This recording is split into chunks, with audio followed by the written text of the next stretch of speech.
오늘 소개할 사건은 2006년 중국에서 큰 파장과 영향력을 끼친 사건입니다. 2006년 12월 1일 중국의 유명 작가 하나는 자신의 블로그에 이렇게 썼습니다. 보통 사람들은 도시에서 큰 개도 키울 수 없는데 왜 솔려는 상하이에서 늑대를 키울 수 있나요? 이 말은 솔려를 비난하는 것처럼 들리지만 사실 솔려를 변호하는 내용이었습니다. 하나니 말한 늑대는 당시 솔려가 후원하던 가난한 학생 샹하이층을 의미했습니다. 솔려의 후원 덕분에 샹하이층은 상하이 수산대학교에 입학할 수 있었습니다. 그러나 누구도 예상하지 못한 일이 벌어졌습니다. 그는 대학에 입학한 지 얼마 되지 않아 솔려 가족을 장문의 글로 비난했습니다. 이 사건은 많은 사람들에게 늑대를 길러 자신을 해쳤다는 이야기로 비유되었고, 어떤 사람들은 솔려가 너무 지나치게 작은 일에 얽매였다고 비판했습니다. 그렇다면 그 당시 무슨 일이 있었던 걸까요?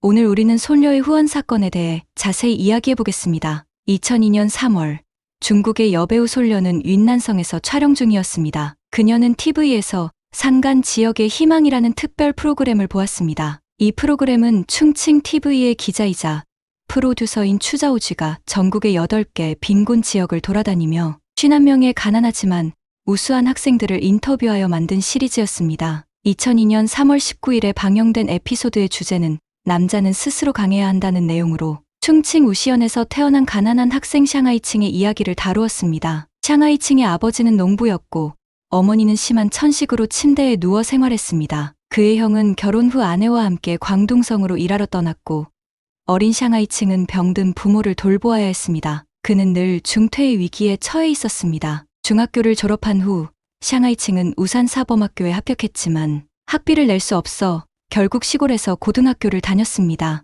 그는 여름 방학 동안 일을 하여 200위안 약 3만 원을 벌어 생활비로 사용했습니다. 학교에 다니는 동안 샹하이층은 무거운 학업을 감당하는 것 외에도 집에 돌아가 부모님의 빨래를 돕는 등의 일을 해야 했습니다. 학교와 집을 오가는 동안 시간이 유실되었을 뿐만 아니라 얼마 되지 않은 생활비마저 함께 유실되었습니다. 희망은 산간 지역에 있다. 프로그램이 방영될 당시 샹하이층은 도시와 농촌을 오가는 고등학교 1학년 우등반 반장이었으며 학교 옆의 작은 식당에서 아르바이트를 하며 하루 3끼 식사를 해결하고 있었습니다. 솔려는 이 방송을 보고 깊은 감동을 받았습니다. 당시 솔려도 배우로서 이제 막 시작하는 신인 시절이었고 수입도 많지 않았지만 그녀는 샹하이층을 도와 그가 산을 벗어날 수 있도록 후원하기로 결심했습니다. 그해 솔려는 아직 20살이 되지 않았고 방송 속 샹하이층도 솔려보다 3, 4살 어렸을 뿐이었습니다. 솔려는 샹하이층이 어리고 약한 어깨로 가난하고 허름한 가정을 떠받치는 모습을 보며 자신의 외로웠던 어린 시절을 떠올렸습니다. 이것이 솔려가 샹하이층을 후원하기로 결심한 이유였습니다. 1982년 솔려는 상하이의 평범한 노동자 가정에서 태어났습니다. 아버지 손즈홍은 공장에서 일했고 어머니 덕리팡은 백화점의 판매원이었습니다. 어린 시절 솔려는 부모님의 잦은 다툼 속에서 자랐습니다. 그녀가 12살이 되었을 때 부모님은 이혼을 했고 아버지는 2000위안을 남겨두고 떠났습니다. 그 당시 솔려가 성인이 되기까지는 아직 6년이 남아 있었습니다. 이 2000위안은 그야말로 새 발의 피에 불과했습니다. 솔려는 아버지가 떠난 그 겨울날을 잊지 못합니다. 어머니는 그녀를 안고 밤새도록 울었습니다. 그날 솔려는 마음속으로 다짐했습니다. 커서 반드시 어머니에게 좋은 생활을 제공하겠다고. 솔려는 어릴 때부터 춤을 추는 걸 좋아하고 다재다능했습니다. 어머니 덕리팡은 딸의 재능을 묻어두지 않기 위해 낮에는 판매원으로 일하고 밤에는 청소부로 일하며 솔려를 무용학원에 보내기 위해 아끼고 절약했습니다. 1997년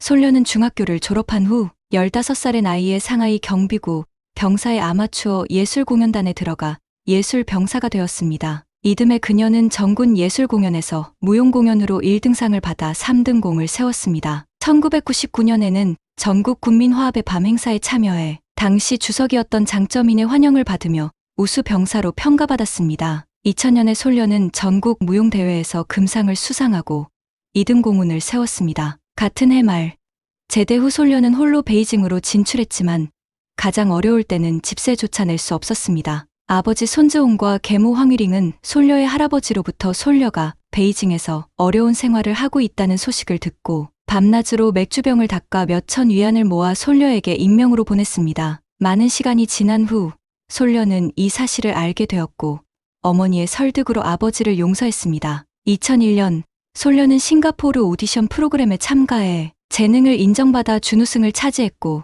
유덕화가 시상했습니다. 이후 솔려는 해륜영상이라는 회사와 계약을 맺고 연예계에 진출했습니다. 그러나 신인으로서 그녀는 처음에 단역을 맡는 것에 그쳤습니다. 2000년 전후로 작가 치웅야오의 드라마는 중국 전역에서 인기를 끌었습니다. 2001년 드라마 심수수 몽몽이 큰 인기를 끌었지만 주연이 아니었기에 사람들은 솔려가 이 드라마에 출연했다는 사실을 모릅니다. 당시 그녀는 상하이 댄스홀의 수많은 무용수 중에 한 명으로 단역이었습니다. 이후 솔려는 우연히 유명 극작가 하이엔을 알게 되었습니다. 하이엔은 솔려가 잠재력이 있는 배우이며 자신이 준비 중인 새로운 드라마 옥관음에 잘 어울린다고 생각했습니다. 그래서 옥관음에서 여주인공 안신역을 솔려에게 맡겼습니다. 이것이 솔려가 처음으로 여주인공을 맡은 작품이었으며 이 드라마로 인해 솔려는 인기를 얻게 되었습니다. 옥관음 촬영 중 솔려는 우연히 샹하이층과 관련된 그 방송을 보게 되었습니다. 당시 솔려의 출연료도 높지 않았지만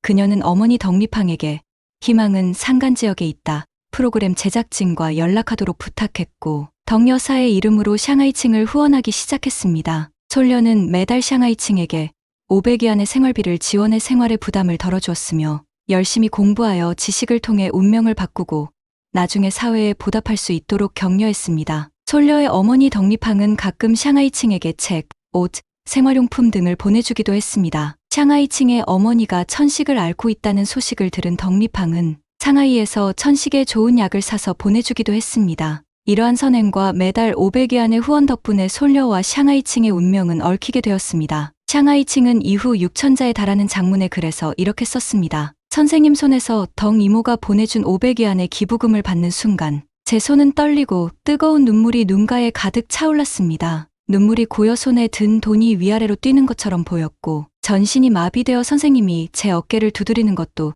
느낄 수 없을 정도로 감동했습니다. 그 순간을 영원히 잊지 못할 것입니다. 그 돈은 단순히 500위안의 기부금이 아니라 인간의 진정한 감정과 가난한 아이에 대한 엄청난 지원이었습니다. 저에게 그것은 희망이었습니다. 당시 2002년 5월 솔려는 어머니 덕리팡에게 샹하이층에게 첫 번째 후원금을 보내도록 했습니다. 얼마 후 샹하이층은 덕리팡과 처음으로 전화 통화를 하게 되었습니다. 전화에서 덕리팡은 그에게 열심히 공부하라고 당부하며 자신과 딸이 샹하이층의 모든 학비와 잡비를 대학 졸업 때까지 책임질 것이라고 약속했습니다. 그리고 샹하이층에게 베이징이나 상하이와 같은 큰 도시로 가서 공부하라고 격려하며 그곳에는 더 많은 기회가 있다고 말했습니다. 그날 밤 샹하이층은 감격에 겨워 잠을 이루지 못했습니다. 그는 하늘이 자신에게 이런 기회를 준다는 것을 믿기 어려웠고 심지어 미래 대학 생활을 상상하기 시작했습니다. 샹하이층은 자신을 후원하는 사람이 덩이모와 그녀의 딸이라는 것만 알았고 덩이모의 딸을 누나라고 불렀지만 그 누나가 바로 솔려라는 사실은 몰랐습니다. 처음에 솔려와 그녀의 어머니는 샹하이층에게 세심한 관심을 기울였습니다. 2006년 소흐 엔터테인먼트의 보도에 따르면 샹하이층이 고2 때 현의 중학교로 전학을 가려고 했습니다. 그러나 원래 학교에서는 자신들이 키운 인재가 떠나는 것을 반대하며 학적을 넘겨주지 않았습니다. 학적이 없으면 샹하이층은 대학 입시를 치를 수 없었습니다. 이 사실을 알게 된 덕리팡은 매우 걱정했고 하루에 여러 차례 전화로 기자와 샹하이층이 있는 현의 현장과 현위원의 서기에게 연락을 취하며 자신이 도울 수 있는 일이 무엇인지 물었습니다. 그녀는 샹하이층 본인보다 더 조급해했습니다. 그러나 어쩌면 너무 많은 기대와 압박을 느꼈기 때문인지 2004년 샹하이층은 첫 번째 대학 입시에서 실패했습니다. 하지만 솔려와 덕리팡은 그를 책망하지 않고 다시 도전하라고 격려하며 많은 보충 자료를 보내주었습니다. 다음 해인 2005년 여름 샹하이층은 기대를 저버리지 않고 상하이 해양대학교에 합격했습니다. 지원서 작성 당시 그는 후원자 누나인 솔려에게 전화의 조언을 구했으며 솔려는 그에게 상하이 수산대학교를 추천했습니다. 신입생 등록 날 솔려는 모든 일정을 취소하고 어머니와 함께 기차역으로 샹하이층을 마중 나갔습니다. 2005년 솔려는 옥관음에서의 뛰어난 연기로 찐잉장에서 최우수 인기 여배우상을 받았고 이후에도 일미양광, 홍분세가, 혈색낭만, 풍우서관, 행복은 꽃처럼 등 많은 인기 드라마에 출연하며 최고의 전성기를 맞았습니다. 기차역에서 샹하이층과 후원자인 덩이모는 서로를 꼭 껴안으며 눈물을 흘렸습니다. 이때 샹하이층은 자신을 후원해준 사람이 바로 유명 스타 솔려라는 사실을 알게 되었습니다. 솔려와 그녀의 어머니 덕미팡은 샹하이층의 학비를 지불해 주었고 문제가 생기면 언제든 전화하라고 당부했습니다. 그러나 이 따뜻한 순간은 이 관계의 마지막 행복한 순간이 되고 말았습니다. 2006년 10월 초 희망은 산간 지역에 있다. 프로그램의 프로듀서인 추자오쥐는 10년의 변화를 보는 산간 지역이라는 새로운 시리즈를 기획했습니다. 그는 과거 프로그램을 통해 솔려와 샹하이층의 인연을 기억하고 그들의 이야기를 새 프로그램에 포함시키기로 했습니다. 그래서 샹하이층에게 연락했는데 샹하이층은 대학에 입학한 후 솔려 모녀가 자신에 대한 후원을 중단했다고 말했습니다. 이 말에 추자오쥐는 매우 놀랐습니다. 자세한 상황을 파악하기 위해 추자오쥐는 샹하이층에게 솔려 모녀와의 교류 과정과 세부 사항을 편지로 보내달라고 요청했습니다. 한 달 후인 11월 5일 추자오쥐는 샹하이층의 편지를 받았습니다. 이 편지가 바로 나중에 인터넷에 떠돌며 큰 논란이 되었던 샹하이층의 육천자 장문의 편지입니다. 편지에서 샹하이층은 이렇게 썼습니다. 추 선생님, 제가 이 글을 쓰라는 요청을 받았을 때 즉시 답장을 드리지 못해 죄송합니다. 어떻게 시작해야 할지 몰라서 그랬습니다. 저에게 큰 도움을 주신 은인에게 상처 주고 싶지 않았습니다. 오늘 저는 선생님의 자식 같은 마음으로 이 편지를 쓰고 덕이모와 솔려 누나와의 교류에 대해 이야기하고자 합니다. 제가 말씀드릴 내용은 심신이 지친 제 부모님조차도 모르는 일들입니다. 그들이 알게 된다면 분명히 슬프고 고통스러워할 것입니다. 샹하이층의 서술에 따르면 그녀와 솔려 모녀 간의 갈등은 대학 입학한 달 후부터 시작되었습니다. 당시 샹하이층은 반 지도교사에 의해 반장으로 임명되었고 얼마 지나지 않아 학생회 외부 연계 담당 학생 간부가 되었습니다. 그러나 덕이모는 그가 첫 달에 90위안의 전화 요금을 사용했다는 이유로 학생회를 그만두라고 요구했습니다. 샹하이층은 신입생들끼리 서로 낯설어 반장으로서 모든 학생들과 친해지고 알기 위해 전화 요금이 많이 나왔지만 이후로는 그렇게 많이 나오지 않을 것이라고 설명했습니다. 그녀는 교사와 동료들이 자신의 능력을 인정해서 학생 간부를 맡겼고 대학 시절 자신의 능력을 키우고 싶다고 생각했습니다. 그에게는 대학 진학을 하고 대학 생활을 한다는 자체가 쉬운 일이 아니었기 때문에 더더욱 평범한 대학생이 되기 싫었기 때문입니다. 하지만 샹하이층의 설명에도 불구하고 덕이모는 그가 학생 간부를 계속 맡는 것을 반대했습니다. 이에 샹하이층은 친구들의 조언을 받아들여 표면적으로는 덕미팡에게 학생 간부를 그만두겠다고 했지만 실제로는 계속 간부를 했습니다. 즉, 샹하이층은 덕미팡을 속인 것입니다. 샹하이층은 거짓말이 잘못된 것임을 알고 있었지만 학생 간부를 맡는 것이 잘못된 일은 아니라고 생각했습니다. 샹하이층은 대학에 들어가자마자 한 달에 500위안의 생활비가 턱없이 부족했다고 설명했습니다. 기본적인 식사만 해도 거의 400위안이 들었고 학생 기숙사는 사회화 운영이어서 매달 수도요금과 전기요금을 내야 했습니다. 이렇게 해서 500위안은 금방 소진되었습니다. 샹하이층은 편지에서 이렇게 썼습니다. 처음 입학할 때 덕이모는 나에게 너무 절약하지 말고 기본적인 생활을 보장하라고 했습니다. 생활비가 부족하면 언제든지 전화하라고 했습니다. 이러한 상황은 샹하이층과 덕미팡 간의 신뢰와 소통의 문제로 이어졌고 결국 큰 갈등으로 발전하게 되었습니다. 저는 제가 가난한 사람이라는 것을 알고 있었기에 돈을 함부로 쓰지 않으려 했습니다. 일상생활에서 매일 가계부를 작성하고 각 식사에 얼마나 썼는지 모두 기록하여 덕미팡에게 보여드렸습니다. 그러나 덕이모는 어떤 회계도 가짜 장부를 만들 수 있다고 말씀하셔서 마음이 아팠습니다. 어느 날 덕이모가 500위안을 보내주셨습니다. 그런데 저는 이전에 비형간염 백신을 맞지 않았기 때문에 학교에서 비형간염 백신을 맞는데 175위안을 사용했고 이후 생활비가 부족해졌습니다. 솔려 누나의 비서가 제게 전화를 걸어 생활 상태를 물어보았을 때 저는 남은 돈이 2~30위안밖에 없으며 비형간염 백신을 맞았다고 말했습니다. 비서는 덕이모가 영국에 계시니 스스로 해결하라고 했습니다. 나중에 덕이모가 전화를 걸어 제게 귀찮다고 하시며 돈만 요구하는 저보다 그녀가 기르는 애완견이 더 말을 잘 듣는다고 말씀하셨습니다. 저는 스스로에게 물어봤습니다. 정말로 제가 걔보다 못한 존재인가요? 가난한 게 제 잘못인가요? 사실 덕이모의 부담을 덜어드리기 위해 학교에서 근로 장학금을 받으며 생활비를 벌고 있었습니다. 보조교사로 일하면서 첫 2달 동안 번 300여 위안을 병든 어머니 치료비로 보냈습니다. 그 후로는 누나와 덕이모에게 돈에 관해 말하지 않았습니다. 이 기간 동안 누나의 비서는 덕이모와 누나가 제게 보낸 모든 편지와 사진을 가져갔습니다. 그들은 누나가 프로그램에 필요하다고 했지만 사실은 제 손에 어떤 약점이라도 있을까봐 두려워한 것 같습니다. 샹하이칭의 말에 따르면 2005년 11월 이후로 덩이모에게 전화를 걸면 항상 무시당했고 지원도 2005년 11월 이후로 중단되었습니다. 샹하이칭은 추자오지에게 눈물을 흘리며 이렇게 말했습니다. 추 선생님, 저는 아무런 경제적 지원이 없는 가난한 학생입니다. 저를 도와주고 지지해 줄 사람이 얼마나 필요했는지 모릅니다. 저는 제 은인을 화나게 하고 싶지 않았습니다. 자신이 겪은 일을 돌이켜보면 잘못한 것이 없다고 생각했습니다.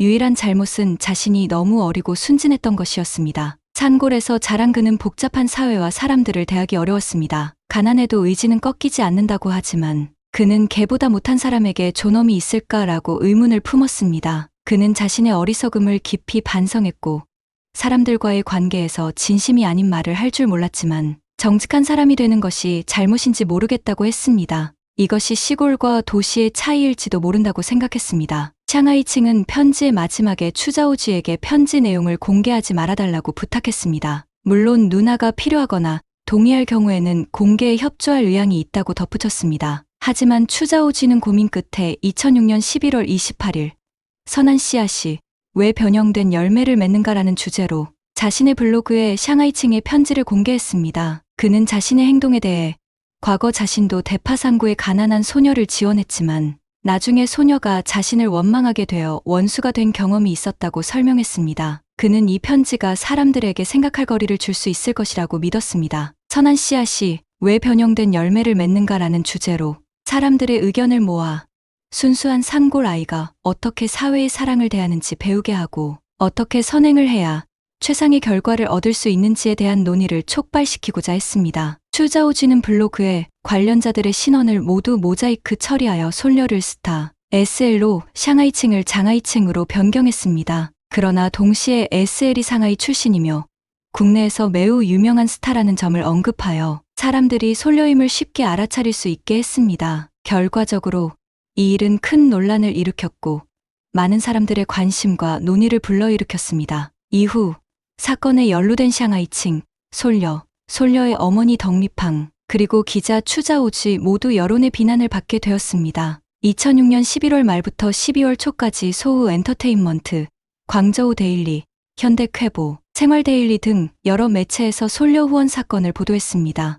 12월 23일부터 25일까지 CCTV의 다자칸파 프로그램에서는 솔려의 후원으로 인한 파문이라는 주제로 상, 중, 하편으로 나누어 솔려 모녀와 샹하이칭, 양측의 잘잘못과 사건의 사회적 영향을 자세히 논의했습니다. 기자 추자오지도 프로그램에 초대되었습니다. 2007년 1월 9일 CCTV의 사회 기록 프로그램은 씨앗과 열매라는 주제로 사건의 전말을 종합적으로 재검토했습니다. 여론은 샹하이칭, 솔려 모녀, 그리고 추자오지 모두에게 비판적이었습니다. 특히 샹하이칭에 대한 비판이 컸습니다. 많은 사람들은 샹하이칭이 대스타인 솔려의 도움을 받게 된 후 의존심이 생겨 자립하려는 노력이 부족했다고 생각했습니다. 솔려 모녀에 대한 주요 비판은 덩리팡이 정말로 내가 키우는 개가 샹하이칭보다 더 말을 잘 듣는다는 말을 했는지 여부였습니다. 그런 말을 했다면 샹하이칭의 자존심을 크게 상하게 했을 것입니다. 또한 덩리팡이 샹하이칭에게 학생회 간부직을 그만두라고 요구한 것은 기부에 조건을 붙인 것이라며 이러한 사소한 일로 후원을 중단한 것은 지나치게 소심하다고 여기는 사람도 있었습니다. CCTV의 보도에 따르면 사건 발생 후 솔려는 모든 언론 인터뷰를 피하고 인터넷에 영상 하나만 올렸습니다. 영상에서 솔려는 이렇게 말했습니다. 저는 항상 이해할 수 없었어요. 어떻게 이런 일이 벌어졌는지 정말로 이해할 수 없어요. 저는 너무나 무력감을 느낍니다. 저와 엄마는 불면증에 시달리고 있습니다. 2006년 12월 1일 생활데일리의 기자가 솔려의 비서인 왕 씨와 연락을 취했습니다. 왕 씨가 밝힌 몇 가지 중요한 세부 사항은 샹하이칭의 편지 내용과 명확히 달랐습니다. 예를 들어 샹하이칭은 솔려 모녀가 2005년 11월에 자신에 대한 지원을 중단했다고 말했지만 왕 씨는 솔려 모녀의 관심이 지금까지 계속되고 있다고 말했습니다. 샹하이칭은 자신이 한 달에 90위안의 전화 요금을 사용하여 솔려 모녀의 불만을 샀다고 했지만 왕 씨는 샹하이칭의 휴대폰은 솔려가 사준 것이며 솔려는 샹하이칭에게 카메라도 선물했다고 밝혔습니다. 왕 씨의 말에 따르면 휴대폰과 카메라를 사줄 정도로 돈을 아끼지 않는데 전화 요금 때문에 문제를 삼을 리 없다고 했습니다. 왕 씨는 샹하이칭이 대학에 입학한 후 소비가 점점 커져 거의 바닥이 없는 구멍처럼 느껴졌다고 설명했습니다. 2005년 12월 7일 샹하이 칭은 솔려에게 전화를 걸어 500위안을 요청했고 10일 후에 다시 500위안을 요청했습니다. 또한 광저우 데일리의 보도에 따르면 솔려의 매니저는 언론에 덕리팡이 내가 키우는 개가 샹하이 칭보다 더 말을 잘 듣는다라는 말을 한 적이 없다고 밝혔습니다. 12월 초 현대 쾌보의 기자는 샹하이 칭이 다니는 상하이 수산대학교를 방문해 소규모 학생 설문조사를 실시했습니다. 조사 결과 70% 이상의 학생이 한 달에 500위안이면 생활비로 충분하다고 답했습니다. 기자가 학생 간부로 활동하면 비용이 더 많이 드는지 물었을 때 주씨 성을 가진 학생은 전혀 그렇지 않다고 명확히 답했습니다. 학생 간부는 일반 학생보다 다양한 상과 급여를 받기 더 쉽기 때문입니다. 샹하이 칭은 학과 보조교사로 매달 최소 300위안의 급여를 받았고 이것을 합하면 생활비로 충분했을 것이라고 밝혔습니다. 이 사건은 여러 관점에서 논란이 되었고 각자의 입장에서 다양한 의견이 제기되었습니다. 솔려와 그녀의 어머니 덕리팡은 그들의 선의가 왜곡된 것에 대해 큰 충격과 실망을 느꼈을 것입니다. 샹하이 칭 역시 자신이 받은 지원에 대해 기대와 압박을 동시에 느꼈을 것입니다. 이 사건은 후원과 자선 활동의 복잡성과 민감성을 다시 한번 생각하게 만드는 계기가 되었습니다. 한 네티즌에 따르면 샹하이 칭은 2005년 10월 28일에 6,000위안의 국가 장학금을 받았다고 합니다. 이는 학교 공식 웹사이트에서 확인할 수 있었지만 샹하이 칭은 이 사실을 솔려 모녀에게 숨겼습니다. 이후 솔려의 어머니 덕리팡이 학교를 방문하여 샹하이 칭의 상황을 알아보던 중 선생님이 이 사실을 덕리팡에게 알려주면서 솔려 모녀와 샹하이 칭의 관계가 완전히 깨지게 되었습니다. 또한 인터넷에는 샹하이 칭이 대학에 입학하자마자 여자친구를 사귀었고 여자친구에게 돈을 아낌없이 썼다는 소문이 돌았습니다. 몇천 위안짜리 휴대폰을 쉽게 바꾸었다는 이야기도 있었지만 이는 2006년 전후의 원래 보도에서는 찾아볼 수 없었기 때문에 진위는 확실하지 않습니다. 네티즌들은 샹하이 칭에게 왜 아르바이트를 하지 않았냐고 물었지만 샹하이 칭이 다니는 학교가 시내에서 멀리 떨어져 있어서 일자리를 구할 기회가 없었다는 설명도 있습니다. 이 사건은 솔려에게 큰 타격을 주었습니다. 한동안 여론의 압력이 솔려를 향해 쏟아졌습니다. 많은 네티즌들은 그녀를 가짜 자선가이자 소심한 사람이라며 비난했습니다. 그러나 상황이 점점 악화될 때 샹하이 칭의 친구가 그의 진면목을 폭로하며 사태가 반전되었습니다. 친구는 샹하이 칭이 대학 시절 가난하지 않았으며 장학금과 후원금, 보조교사 급여를 받으며 다른 학생들보다 나은 생활을 했다고 밝혔습니다. 그는 명품 옷을 입고 게임을 하고 여자친구를 사귀며 지냈으며 자신에게 유명 스타의 지원이 있다고 자랑했습니다. 이때 유명 작가 하난도 솔려를 옹호하며 그녀가 배은망덕한 늑대를 키웠다고 비꼬았습니다. 이로 인해 여론은 급격히 반전되었고 많은 사람들이 샹하이 칭을 배은망덕하다고 비난했습니다. 샹하이 칭은 졸업 후 큰 어려움을 겪었습니다. 그는 여러 차례 취업에 도전했지만 이력서는 항상 무시당했고 결국 고향으로 돌아가 작은 회사에서 일하게 되었습니다. 후원 사건 이후 샹하이 칭은 자신의 행동에 대한 대가를 혹독하게 치렀습니다. 대륙의 여신, 중국에서 가장 아름다운 여성하면 여러분은 누구를 가장 먼저 떠오르나요? 저는 판빙빙이 제일 먼저 생각납니다. 그녀가 가장 유명했던 시기에 나는 재벌과 결혼할 필요가 없다. 내가 바로 재벌이다라는 유명한 말을 했기 때문에 판예판예라는 별칭까지 생겼습니다. 이 별칭의 의미는 재벌, 즉 판빙빙 자신이 바로 재벌이라는 뜻입니다. 판빙빙은 엄청난 수입으로 포브스 중국 유명인 리스트의 정상을 차지하게 되었으며 당시 중국에서 가장 돈을 많이 버는 연예인이 되었습니다. 하지만 2018년 갑자기 공안의 체포설, 해외 도피설, 사망설 등 각종 논란이 된 실종 사건과 그 후 탈세 혐의로 천문학적인 벌금을 내고서야 형사처벌을 받지 않을 수 있었습니다. 중국에서 엄청난 인기를 끌었던 그녀에게 무슨 일이 일어난 것일까요? 그녀는 지금 어떻게 지내고 있을까요? 이 질문에 답하기 위해 오늘 이야기를 처음부터 시작해 보겠습니다. 1981년 판빙빙은 산둥성 칭다오의 평범한 시민 가정에서 태어났습니다. 어릴 적 판빙빙은 매우 영리했지만 자신이 공부로는 성공할 수 없다는 것을 일찍이 깨달았습니다. 왜냐하면 그녀는 초등학교 4학년 때부터 수학 점수가 한 번도 합격선을 넘은 적이 없었기 때문입니다. 문과 학생들이 어릴 때부터 수학을 못하는 것은 흔한 일이지만 그녀의 수학 성적은 너무 나빠서 고등학교 문과반도 무사히 마칠 수 있을지 의문이었습니다. 꽃처럼 아름답게 자란 딸을 보고 부모님은 그녀를 플루트와 피아노를 배우게 하며 연예계에서의 길을 찾으려 했습니다. 그녀의 어머니는 가수였고 아버지는 무용수였습니다. 그녀의 부모님이 모두 연예계에서 활동했기 때문에 인맥을 통해 기회를 얻을 수 있었습니다. 그렇게 해서 15살의 판빙빙은 여강인이라는 드라마에서 대사가 거의 없는 단역을 맡게 되었습니다. 비록 드라마 자체는 성공하지 못했고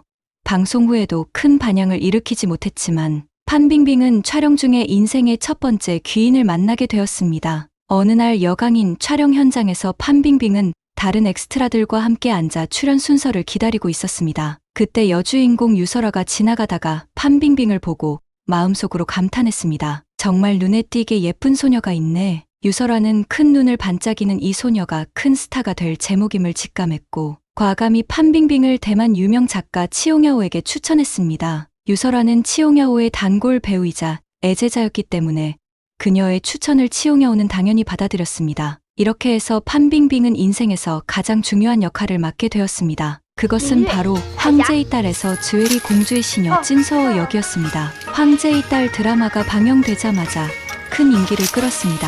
이 드라마의 1990년대 말 인기는 중국 대륙을 뒤흔들 만큼 엄청났습니다. 당시 16세였던 판빙빙은 연기력은 뛰어나지 않았지만 아름다운 외모와 탱탱한 피부로 한눈에 관객의 시선을 사로잡았습니다. 그녀가 등장할 때마다 린신루가 연기한 즈웨이 공주보다 더 눈에 띄었기 때문에 관객들은 종종 누가 주인인지 누가 시녀인지 헷갈려 했습니다. 미인을 좋아하는 치용야오 작가는 즉시 판빙빙을 소속 연예인으로 계약했습니다. 판빙빙은 자신의 연예계의 길이 이제부터 순탄할 것이라고 생각하며 기뻐했습니다. 하지만 치용야오 작가 밑에는 연기 잘하는 미인들이 너무 많았습니다. 그들은 외모뿐만 아니라 경력과 연기력도 갖추고 있었습니다. 판빙빙은 비록 외모는 출중했지만 다른 조건에서 경쟁력을 갖추지 못했습니다. 그래서 어쩔 수 없이 그녀는 먼저 치용야오 작가의 영상회사에서 대기선수로 시작해야 했습니다. 한편 황제의 딸의 인기로 인해 판빙빙의 미모도 주목받기 시작했습니다. 이때 두 번째 귀인이 나타났습니다. 그녀의 이름은 자위인,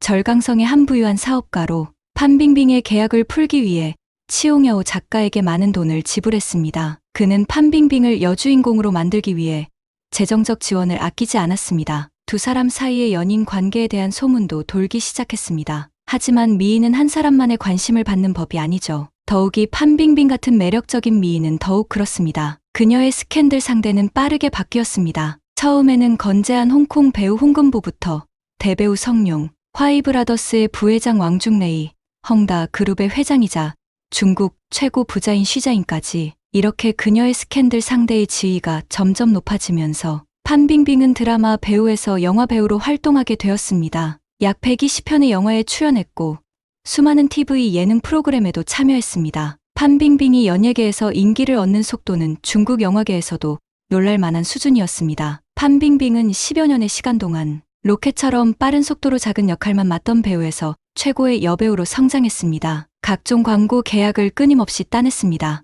그녀는 장수성 우시에 자신의 영상회사를 설립했습니다. 판빙빙은 자신의 영상회사를 설립하여 자신이 직접 투자하고 자신이 주연을 맡으며 무측천에서부터 양귀비까지 다양한 역할을 맡았습니다. 그녀는 연기하고 싶은 누구든 연기할 수 있었습니다. 2013년 판빙빙은 연간 수입 1.1억 위안을 기록하며 야오밍을 이어 포브스 중국 유명인 리스트의 정상을 차지했습니다. 더 놀라운 것은 판빙빙이 5년 연속 이 리스트의 정상을 지켰다는 점입니다. 2017년 그녀의 총수입은 2013년에 비해 2배로 증가하여 3억 위안에 달했습니다. 이 시점에서 판빙빙은 나는 재벌과 결혼할 필요가 없다.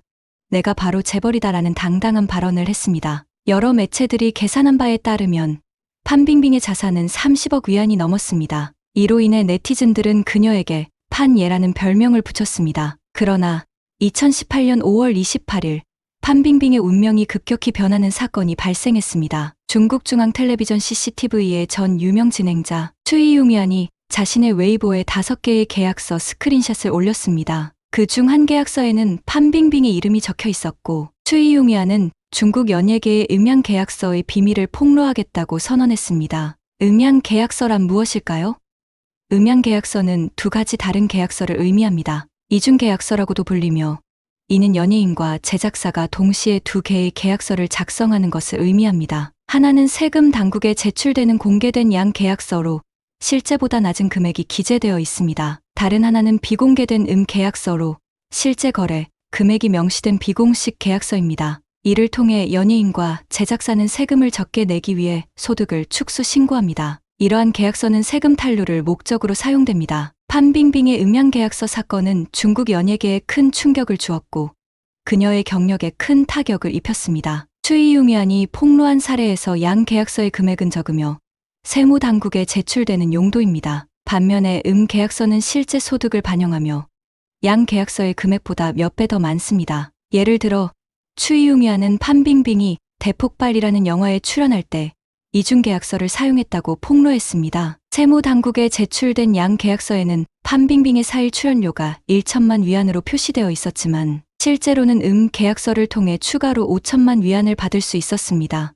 따라서 이 4일 동안 판빙빙의 실제 소득은 1천만 위안에 5천만 위안을 더한 6천만 위안이었지만 그녀는 1천만 위안만 신고했습니다. 이 큰 사건은 당연히 모든 사람들의 주목을 받았습니다. 판빙빙은 즉시 억울하다고 외쳤습니다. 내가 돈을 받지 않았다고 주장했지만 당시 아무도 그녀의 말을 믿지 않았습니다. 국가세무총국은 추이용위안의 폭로 후 5일 만에 연예계의 음양계약서를 철저히 조사하겠다고 발표했습니다. 이에 따라 판빙빙의 회사가 있는 우시시의 세무부서는 즉시 행동에 나서 판빙빙의 영상회사인 우시 에미신을 조사했습니다. 5개월 후 국가세무총국은 조사 결과를 발표했고 판빙빙과 그녀가 법인으로 있는 기업에 대해 2.55억 위안의 세금과 3,300만 위안의 가산세 그리고 6억 위안의 벌금을 추징했습니다. 총 9억 위안을 추징한 것입니다. 결과가 발표된 후 판빙빙은 악덕 연예인의 전형으로 지목되어 모든 매체의 비난을 받았습니다. 그녀가 출연한 영화와 드라마는 무기한 연기되었고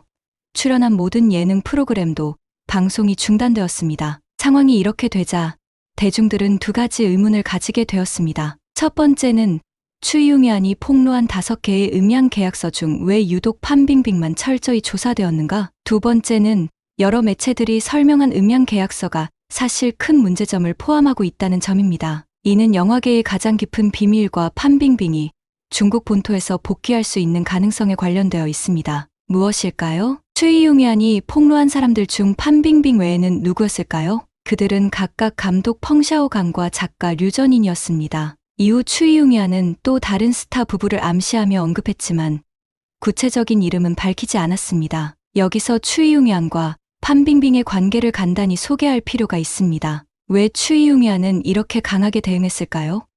2003년 영화 핸드폰이 중국에서 개봉하여 그 해의 박스오피스 챔피언을 차지하며 2억 위안을 벌어들였습니다. 이는 2000년대 초 중국 영화계에서 현상적인 사건이었습니다. 영화의 이야기는 간단했습니다. 유명 TV 진행자가 바람을 피운 후 겪는 여러 가지 일들을 다루고 있었으며 일종의 바람 피운 남자의 기록이었습니다. 영화 속 남주인공이 진행하는 TV 프로그램의 이름은 솔직히 말해서였습니다. 반면 추이용위안이 CCTV에서 진행하던 프로그램의 이름은 사실대로 말해서로 솔직히 말해서와 매우 유사했습니다. 영화가 개봉한 후 관객들은 자발적으로 추이용위안과 영화 속 남주인공을 연관지었습니다. 그래서 관객들은 다양한 상상을 하며 편지를 쓰고 전화를 걸고 각종 신문과 잡지의 기사와 평론을 썼습니다. 이 영화가 내포한 의미에 대해 탐구하기 시작한 것입니다. 추이용위안이 폭로한 내용에 사실적인 근거가 있었을까요? 물론 다양한 소문들이 여러 번 가공되면서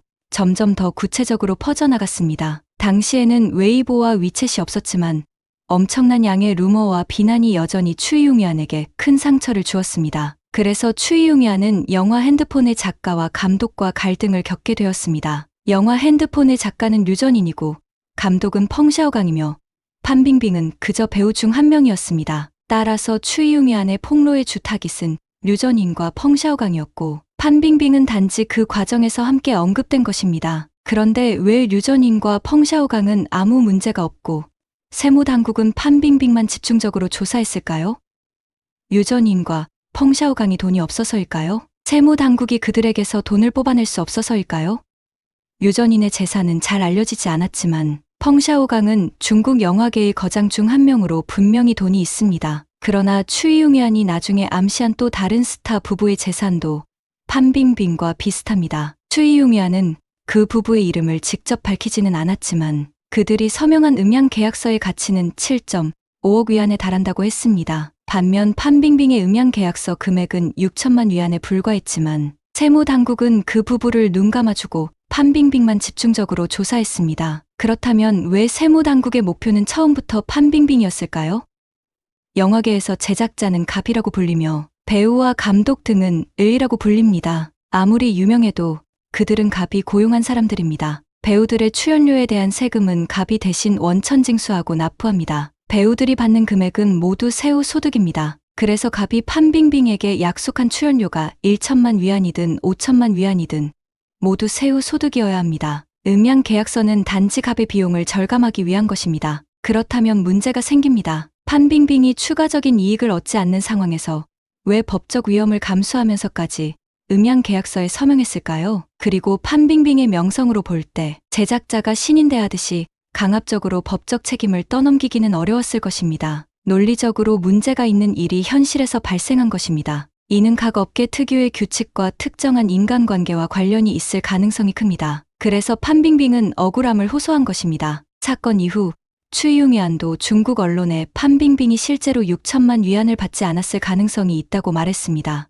음양 계약서의 초기 목적이 연예인들의 탈세를 위해서가 아니라면 그 목적은 무엇일까요? 음양 계약서의 원래 목적은 탈세가 아닌 출연료와 계약 내용을 숨기기 위한 것이었습니다. 1970년대 이전 홍콩의 범죄 조직들이 주로 사용한 방법으로 영화 산업을 통해 자금 세탁을 했습니다. 당시 홍콩의 주요 범죄 조직들은 경찰과 결탁해 밀수, 마약 거래, 불법 도박, 매춘업소 운영 등으로 막대한 돈을 벌었고 이를 합법적으로 전환하기 위해 영화 제작사를 설립했습니다. 이들은 영화 소품과 도구에 대한 비용으로 위장의 돈을 세탁했습니다. 음양 계약서는 계약서상 금액을 부풀려 세탁하는 데 사용되었으며 범죄 조직은 스타들에게 천문학적인 금액을 제시하고 실제로는 낮은 금액을 지급했습니다. 홍콩의 스타들은 범죄 조직의 요구에 응할 수밖에 없었고 짧은 촬영 기간 동안 큰 돈을 벌 수 있는 기회였기 때문에 참여했습니다. 대표적으로 주윤발, 이영걸, 주성치 등 많은 스타들이 이러한 영화에 출연했습니다. 이러한 영화들은 돈 세탁 목적이었지만 좋은 평가를 받으며 흥행에도 성공했습니다. 중국 본토의 영화 산업은 2000년대 초반 홍콩 모델을 참고해 상업화가 진행되었습니다. 많은 중홍 합작 영화들이 제작되었고 판빙빙이 주연한 귀가의 길과 신소림사도 이러한 예입니다. 음양 계약서는 중국 영화 산업에서도 일반적으로 사용되었으며 자금 세탁과 관련된 다양한 정치 및 상업적 배경이 있었습니다. 판빙빙이 서명한 음양 계약서도 홍콩과 같은 성격의 계약서였을 가능성이 큽니다. 판빙빙은 단기간에 큰 돈을 벌 수 있었고 자금 세탁에도 연루되었을 가능성이 있습니다. 판빙빙은 15년 동안 128편의 영화와 드라마에 출연했으며 이는 연간 8.3편에 해당합니다. 대부분의 작품은 대중에게 잘 알려지지 않았지만 자금 세탁을 위한 목적으로 제작되었을 가능성이 큽니다. 당시 홍콩 영화 산업의 자금 세탁 모델은 제작 주기가 짧고 생산량이 많아야 했습니다. 이는 중국 영화계가 자본과 정치와 깊이 융합되어 있음을 보여줍니다. 판빙빙이 집중 타격을 받은 이유는 단순한 세금 탈루가 아니라 자금 세탁과 관련된 상층 권력 인물들과의 관계 때문일 가능성이 큽니다. 또한 다른 스타 부부는 영향받지 않았고 이는 누구의 돈을 세탁했느냐와 어떤 거물들과 연결되었느냐가 문제의 핵심임을 시사합니다. 판빙빙은 6년의 침묵 끝에 말레이시아에서 다시 활동을 시작했지만 그녀의 완전한 복귀는 여전히 불투명하며 중국 연예계와 정치계의 복잡한 관계 속에서 미래가 결정될 것으로 보입니다. 안녕하세요, 여러분. 오늘은 중국 연예계를 강타한 대형 스캔들, 여배우 왕리쿤과 그녀의 전 남편 자나오리의 충격적인 3천억 원 규모 사기 사건에 대해 이야기해보려고 합니다. 여배우가 재벌과 결혼하는 이야기는 흔히 들을 수 있지만 가짜 재벌 사기꾼과 결혼했다는 이야기는 그야말로 충격적이죠. 이번 사건은 2024년 8월 자나오리의 대규모 사기 사건이 공식적으로 재판에 회부되면서 세상에 알려졌습니다. 그는 학군 아파트를 미끼로 수많은 사람을 속여 엄청난 금액을 가로챘고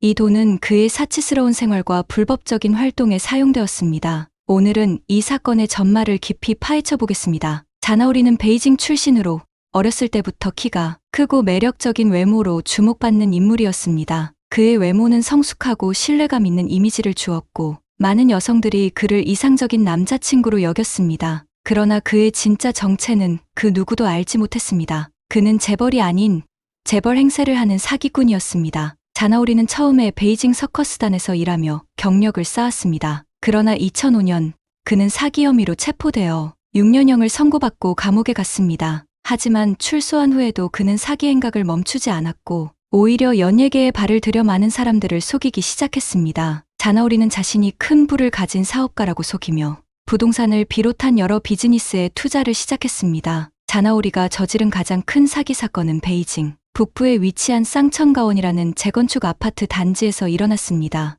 이 아파트 단지는 학군이 좋고 베이징 내에서 매우 가치 있는 지역에 위치해 있어 많은 중산층 가정에게 매력적인 조건을 가지고 있었습니다. 자나오리는 이곳에서 주택을 판매한다고 홍보하면서 공사 대금 대신 받은 아파트라며 절반 가격으로 주택을 제공한다고 속였습니다. 주변 아파트의 평균 가격은 평방미터당 10만 위안이었지만 그는 단지 5만 위안에 아파트를 팔겠다고 말했습니다. 자나오리는 공칭청 상업그룹이라는 회사를 세우고 이 단지 근처에 판매 센터를 임대해 여러 명의 판매 직원을 고용했습니다. 그리고 많은 피해자들이 그에게 속아 전액 현금 결제를 했습니다. 피해자들은 주로 기존 주택을 팔아 마련한 돈으로 자나오리에게 현금 500만 위안 이상을 지불했으며 그중 많은 이들이 전 재산을 털어 그에게 돈을 지불했습니다. 자나오리는 자신이 아파트를 실제로 보유하고 있다는 것을 증명하기 위해 건설사와 허위 계약서를 위조하기도 했습니다. 하지만 그의 사기 행각은 결국 드러났고 피해자들은 그에게 속았다는 사실을 알게 되었습니다. 그들이 자나오리에게 돈을 지급했을 때는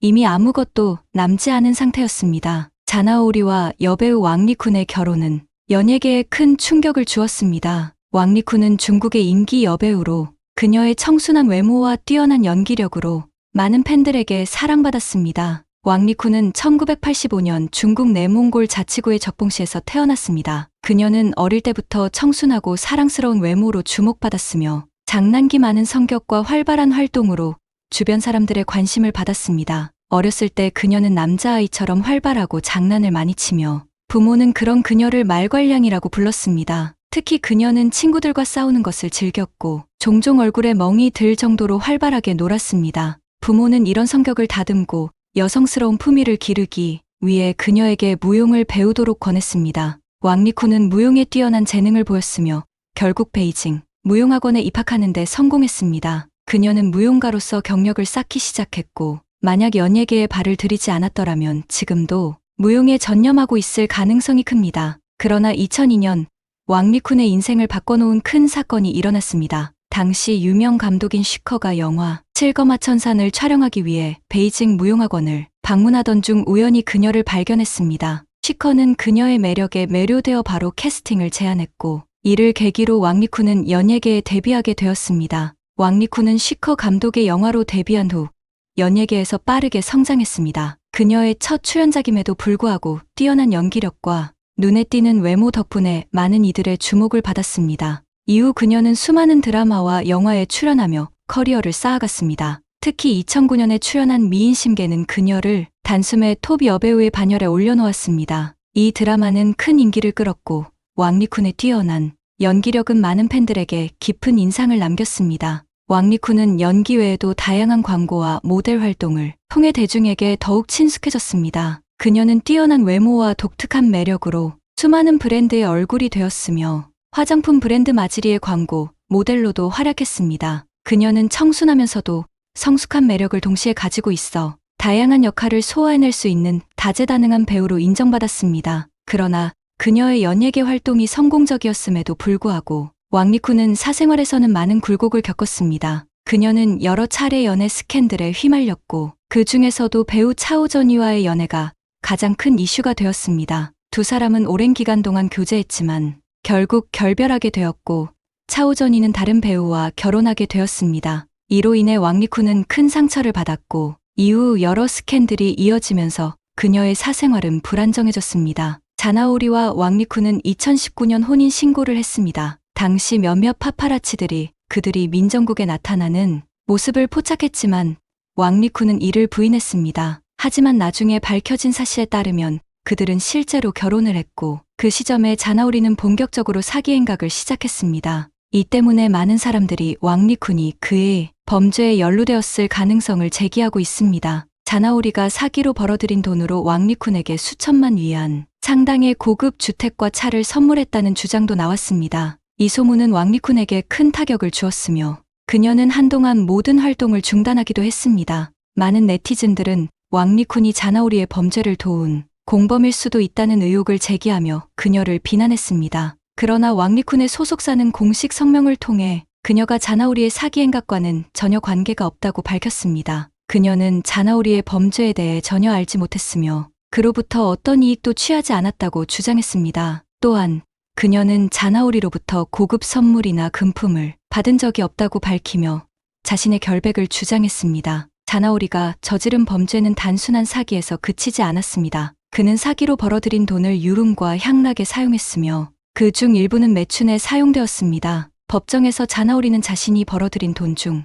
일부를 매춘에 사용했다고 자백했으며 매번 수만 위안에서 수십만 위안을 지출했다고 밝혔습니다. 이로 인해 그가 얼마나 부도덕한 생활을 했는지 명백해졌습니다. 자나오리와 관련된 매춘 사건에는 몇몇 중국의 유명 여배우들이 연루되었을 가능성도 제기되었습니다. 그 중 자칭과 자오잉즈라는 여배우들이 자나오리와의 관계로 인해 많은 논란에 휩싸였습니다. 자나오리는 자칭과 한때 연애를 했고 2018년 자칭에게 120만 위안을 송금한 사실이 드러났습니다. 자칭은 자나오리의 수상한 행동을 눈치채고 그와 결별했다고 알려져 있지만 이 돈의 출처가 불법이라는 사실이 밝혀지면서 그녀도 논란의 중심에 서게 되었습니다. 자오잉즈 역시 자나오리로부터 120만 위안을 받은 것으로 드러났지만 이 돈이 왜 그녀에게 송금되었는지에 대해서는 아직 밝혀진 바가 없습니다. 자나오리와 이들 여배우 간의 관계는 많은 의혹을 불러일으켰고 이번 사건은 단순한 사기를 넘어 연예계와 범죄, 조직 간의 복잡한 연관성을 보여주는 사례로 남게 되었습니다.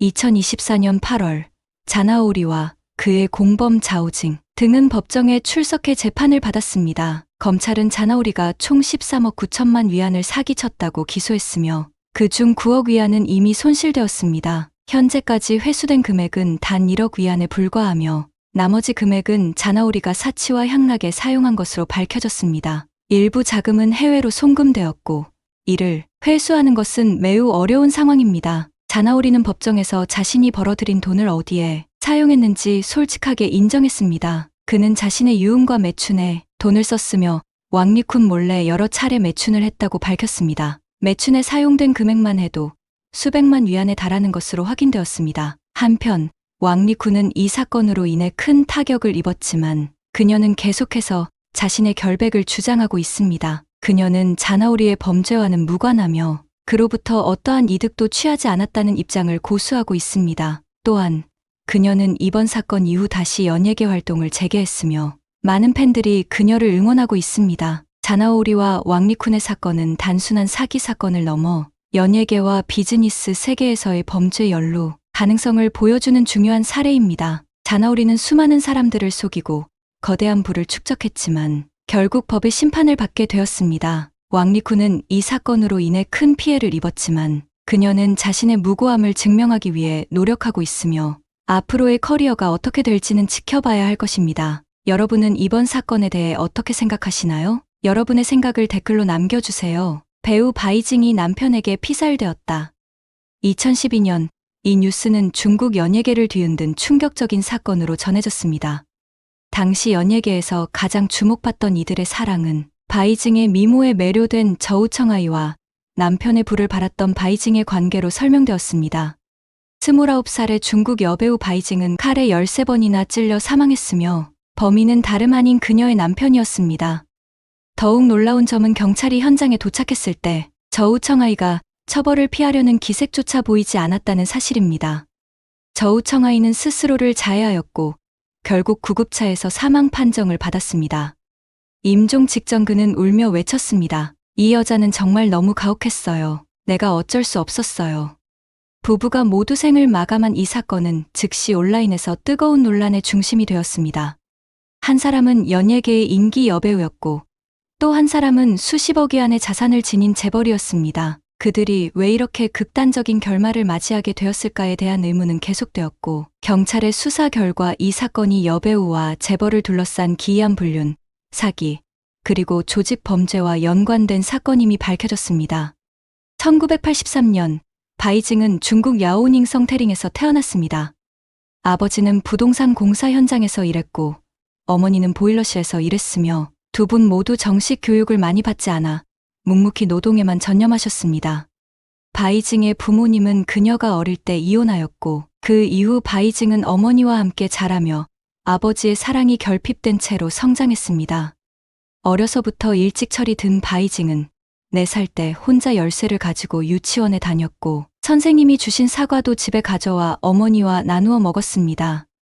유치원 시절부터 춤과 노래를 좋아했던 바이징은 귀여운 외모와 뛰어난 재능 덕분에 선생님들로부터 사랑을 받았으며 유치원에서의 활동에서도 항상 눈에 띄는 존재였습니다.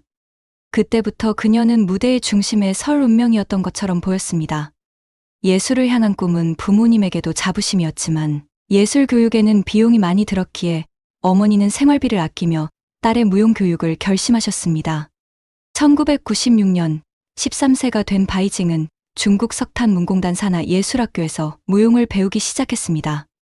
어머니의 헌신을 잘 아는 그녀는 예술 공부에 더욱 열심히 매진했으며 무용 외에도 무술을 배우며 특히 영춘권에 관심을 두었습니다. 그녀는 매년 학교에서 우수 학생으로 선정되었고 여러 장학금을 받으며 노력이 점차 결실을 맺기 시작했습니다. 학교 생활 동안 바이징은 4년 연속 모범 학생으로 선정되었으며 3차례 1등 장학금을 받으며 친구들과 선생님에게 성실하고 모범적인 학생으로 인정받았습니다. 베이징으로 올라와 학업에 매진하던 시기, 바이징과 그녀의 어머니는 어려운 생활을 했습니다.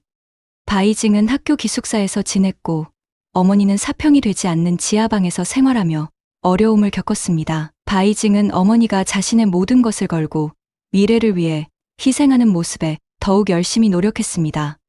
이후 어머니는 생계를 위해 정저우의 작은 가게를 열었고 그 이후로는 학교에 자주 찾아오지 못했습니다.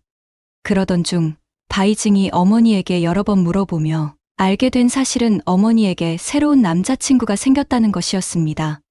그 사실을 알게 된 바이징은 불안감과 혼란스러움에 휩싸였고 마음을 정리할 수 없어 이를 일기장에 기록하기 시작했습니다. 그녀의 일기장에는 어머니의 남자친구를 아저씨라 부르며 아저씨는 엄마에게 잘해주고 나에게도 친절하게 대해주지만 나는 이 관계가 영원하지 않을 것 같아요. 마치 내가 이 가족의 외부인 같아요. 아저씨의 아이도 아니고 언젠가 엄마에게도 나 말고 다른 아이가 생기겠지요. 이 생각만으로도 너무 두려워요. 나도 언젠가 많이 벌어서 내 가족을 꾸리고 싶어요. 내 아이는 절대 고생하지 않도록 하고 싶어요. 하지만 지금 이 모든 상황을 보며 내 자신이 너무나도 약해 보이네요. 그래도 겉으로는 아무렇지 않은 척 잘 숨기고 있는 것 같아요 라고 적혀 있었습니다. 부모의 이혼과 어머니의 새로운 관계를 맞닥뜨린 순간부터 바이징은 내면에 민감함과 불안감을 안게 되었습니다. 가정의 온기를 느끼지 못한 바이징은 내면의 불안감과 빈틈을 채우기 위해 돈을 삶의 최우선 가치로 여기기 시작했습니다. 이러한 생각은 결국 그녀의 삶에 큰 영향을 미치게 됩니다. 16세가 되었을 때 바이징은 첫사랑을 경험했지만 그 관계에서도 가정의 따뜻함을 느낄 수 없었습니다. 바이징은 가족이 어디 사는지 묻는 게 가장 싫다라고 말하곤 했는데 자신에게는 완전한 가정이 없다고 느꼈기 때문입니다. 부모의 이혼으로 인한 결핍은 그녀에게 큰 영향을 주었고 바이징은 돈을 벌고 유명해지는 것을 갈망하게 되었습니다. 예술학교를 졸업한 후 바이징은 국륜신광예술센터에서 음악 훈련을 받으며 꿈을 이어갔습니다. 딸의 연예계 진출을 위해 어머니는 정저우에서 다시 베이징으로 돌아와 매달 200위안짜리 지하방을 빌려 함께 살았습니다. 낮에는 어머니가 청소 일을 하며 생활비를 벌었고 밤에는 바이징이 작은 공연을 통해 수입을 보탰습니다. 모녀는 하루하루를 살기 위해 부단히 노력했습니다. 마침내 2002년 바이징은 오랜 노력 끝에 꿈에 그리던 대학에 합격하여 중앙이극학원의 연기학과에서 본격적으로 연기를 배우기 시작했습니다. 중앙이극학원에서 재능 있는 인재들 사이에 있었던 바이징은 가장 아름답거나 재능이 뛰어난 학생은 아니었지만 누구보다도 성실하고 순종적이며 근면한 학생으로 평가받았습니다. 재학 중에도 바이징은 우수한 성적으로 2차례 장학금을 받으며 학업에 힘썼습니다. 그녀는 동료들에게 학업에 대한 모범이 되었고 주변 친구들에게 본보기가 되었습니다. 어머니의 부담을 덜어주기 위해 그녀는 대학 시절부터 작은 배역을 맡아 연기하기 시작했으나 아직 무명 배우에 불과했습니다. 2005년 졸업 후 바이징은 드라마 정옥에 출연했고 미스터리 드라마 사건 발생 현장에서 양류 역으로 짧게 등장했으나 여전히 이름을 알리기에는 부족했습니다. 2007년에 무명 배우였던 바이징은 드라마 혈색상의로 일약 스타가 되며 전국적인 인기를 얻었습니다. 이 작품에서 그녀가 맡은 텐수이수이 역은 청순하고 사랑스러운 매력을 발산하며 많은 이들에게 잊지 못할 캐릭터로 남았습니다. 드라마의 성공 이후 2008년에는 대형 상업 영화 삼국 견룡사갑에서 유명 배우 유덕화와 함께 출연하며 처음으로 큰 작품에 등장했는데 작은 역할이었지만 바이징에게는 소중한 경험이었습니다. 이어 2010년 바이징은 철인에서 배우 류의 황보와 호흡을 맞추며 백화상 최우수 여우주연상 후보에 오르고 걷다본이라는 작품에서는 인기 배우 원장과 함께 연기하며 상승세를 이어갔습니다. 하지만 바이징의 성공 이면에는 베이징 출신의 재력가 저우청아이가 있었습니다. 2005년 대학 3학년 때 연기자로서 활동을 시작한 바이징은 아직 무명 배우였고 연극 공연으로 생계를 꾸리며 중국 아동예술극단에서 실습 중이었습니다. 이곳에서 한 감독의 소개로 저우청아이를 만나게 되며 바이징의 삶은 전환점을 맞이합니다. 저우청아이는 1965년에 태어나 주식과 채권 투자로 자산을 형성하며 베이징에서 꽤 알려진 부유층이었습니다.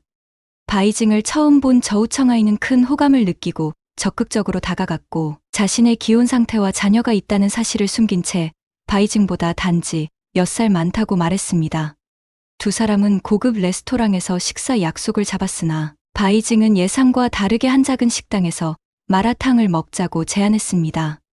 이는 평소 고급 음식을 주로 먹었던 저우청아이에게 신선한 충격이었고 바이징의 소탈함에 매료된 그는 바이징을 더욱 열렬히 추구하기 시작했습니다. 저우청아이를 만난 후 바이징과 그녀의 어머니는 베이징의 지하방에서 벗어나 고급 주택으로 이사하며 고급 차량까지 갖추는 등 생활 수준이 급격히 상승했습니다. 저우청아이는 집과 차 외에도 매달 바이징에게 4만 위안, 그녀의 어머니에게 1만 위안을 생활비로 제공하는 등 물질적으로 아낌없는 지원을 했습니다. 또한 바이징이 무대 연기에 집중할 수 있도록 100만 위안을 투자해 연극을 지원했고 영화 진옥 제작에도 자금을 아끼지 않았습니다. 특히 그녀를 스타로 만든 혈색상의의 주 투자자로 나서며 그녀의 성공에 큰 기여를 했습니다. 이 과정에서 바이징은 어릴 때 부족했던 부성애와 관심을 채워주는 저우청아이에게 의지하게 되었고 점차 감정적으로도 큰 의존을 하게 되었습니다. 바이징의 성공과 저우청아이의 지지는 점점 더 긴밀한 관계로 이어지며 연예계에서 성공을 이루고자 하는 바이징에게 저우청아이는 없어서는 안 될 중요한 존재로 자리 잡았습니다. 바이징과 자신의 아내를 비교할 때마다 저우청아이는 이혼하고 싶은 마음이 들었습니다. 저우청아이의 어머니는 아들이 바이징에게 마음을 쏟는 모습을 보고 화가 나 아들을 설득하려 했지만 사랑에 빠진 저우청아이는 누구의 말도 들으려 하지 않았습니다. 결국 주변의 반대를 무릅쓰고 첫 번째 아내와 재산을 나눈 후 급히 이혼했고 2008년 초 바이징과 혼인신고를 마쳤습니다. 저우청아이는 바이징을 위해 성대한 결혼식을 열었고 연예계 지인들도 축하 인사를 전했습니다. 결혼식에서 무릎을 꿇고 청혼하는 순간 바이징은 감동의 눈물을 흘렸고 이렇게 완벽한 결혼을 하리라고는 꿈에도 생각하지 못했다고 했습니다. 저우청아이 역시 인생의 사랑을 찾았다고 느꼈고 바이징 또한 인생의 든든한 반려를 찾았다고 여겼습니다. 결혼 후 바이징은 가정에 충실하기보다는 여전히 연기자로서의 성공을 위해 노력했습니다. 저우청아이는 이를 전적으로 지지하며 바이징이 일에만 집중할 수 있도록 집안일을 맡아줄 사람을 고용하고 바이징의 어머니도 자신의 친어머니처럼 모셨습니다. 바이징의 인기가 점점 높아지고 외부 활동이 잦아지면서 집을 비우는 일이 많아졌지만 저우청아이는 의심하지 않았습니다. 단지 영화 걷다보니에서 배우 원장과의 다소 파격적인 장면을 보고 체면을 지키기 위해 삭제를 요청했을 뿐입니다. 바이징이 저우청아이와 함께하면서 더 많은 기회를 얻어 철인에서는 류의 황보와 혈맥에서는 허가경과 설랑곡에서는 두충과 함께 작업하게 되었습니다. 그러나 바이징은 자신의 성공이 순전히 노력 덕분이며 남편 저우청아이의 도움은 별로 상관없다고 점차 느끼기 시작했습니다. 그녀는 점차 모든 물질적 여건이 채워지자 감정적으로 허전함을 느꼈습니다. 마침 그때 저우청아이는 사업 문제로 바빠져 바이징과의 관계에 소홀해졌고 이로 인해 바이징은 더욱 외로움을 느끼게 되었습니다. 그러던 중 헬스 트레이너인 차오이가 등장하며 이 모든 것이 변하기 시작했습니다. 저우청아이는 헬스 클럽에서 알게 된 차오이를 신뢰하게 되었는데 차오이는 저우청아이의 재력을 알고 의도적으로 접근하며 신뢰를 얻기 위해 교묘한 계획을 세웠습니다. 저우청아이의 고급 차량에 일부러 페인트를 뿌리고 가짜 갱단을 동원해 위협한 후 자신이 해결해 줄 수 있다며 고위층 자제라고 자처했습니다. 이후 비슷한 일이 발생하지 않자 저우청아이는 그에게 깊은 감사의 마음을 품고 차오이에게 현금 50만 위안, 고급 시계, 비싼 그림까지 선물하며 보답했습니다. 저우청아이는 차오이와 깊은 유대 관계를 맺었고 차오이를 무조건적으로 신뢰했습니다. 이에 차오이는 저우청아이의 아내인 바이징과도 자유롭게 교류할 수 있게 되었으며 저우청아이의 집을 자유롭게 드나드는 상황까지 되었습니다. 차오이가 저우청아이의 집에 들어온 첫 번째 목표는 바로 바이징이었습니다. 나이가 비슷하고 체격이 탄탄한 차오이는 젊고 매력적인 헬스 트레이너로 바이징의 관심을 쉽게 사로잡았습니다. 또한 고위층 자제라는 그의 허울은 더 높은 위치로 오르고자 했던 바이징에게 충분히 매력적으로 다가왔습니다. 둘은 저우청아이가 사업에 몰두하느라 집에 신경 쓰지 못하는 사이 점점 대담하게 만남을 지속했습니다. 심지어 2012년 바이징이 영화 보디가드를 촬영할 때 차오이는 4차례나 공개적으로 촬영장을 방문했고 그들의 관계에 대한 소문이 돌기 시작했습니다. 차오이는 점차 더 큰 욕심을 품게 되었고 저우청아이의 재산을 모두 빼앗으려는 계획을 세웠습니다. 그는 저우청아이에게 본인의 아버지가 도시 재개발 프로젝트를 주관한다는 거짓말을 하며 이 기회에 투자하면 큰 돈을 벌 수 있을 거라 유혹했습니다. 바이징 역시 차오이와 짜고 저우청아이에게 여러 번 귀띔하며 투자를 부추겼습니다. 당시 사업 문제로 자금이 필요했던 저우청아이는 두 사람의 말을 믿고 약 960만 위안을 투자하게 되었습니다. 그중 약 200만 위안은 사실 두 사람의 사치스러운 생활에 쓰였고 저우청아이의 재정 상황은 점점 악화되었습니다. 이후 차오이는 과거와 같은 방법으로 위협을 가하며 투자 결정을 서두르게 했습니다. 그러나 이번에는 저우청아이가 의심을 품었고 그에 대한 말을 하지 않으면서도 내심 경계를 하기 시작했습니다. 차오이와 바이징은 저우청아이를 완전히 속이기 위해 불륜 사건을 꾸미는 계략을 세웠습니다. 2011년 12월 저우청아이가 출장 중인 항저우에서 차오이는 저우청아이에게 몰래 카메라를 설치한 호텔 방에 머물게 했습니다. 이후 차오이는 유혹적인 여성을 고용해 저우청아이의 방을 방문하게 했고 이 장면은 모두 카메라에 녹화되었습니다. 저우청아이가 집에 돌아왔을 때 그를 기다리고 있는 것은 차가운 눈빛의 바이징이었습니다. 바이징은 이 영상을 빌미로 저우청아이와 심하게 다투고 친정으로 돌아가 버렸습니다. 친정에서 그녀는 어머니에게 저우청아이가 방탕하게 놀며 심지어 HIV에 감염되었다고 눈물로 호소하며 동정을 유도했습니다. 29세 생일을 막 지난 바이징은 어머니의 지지 속에 저우청아이에게 이혼을 요구했습니다. 더욱 저우청아이를 화나게 한 것은 이혼 문제를 직접 논의하지 않고 바이징이 차오이를 대신 내세워 협의에 임했다는 사실이었습니다.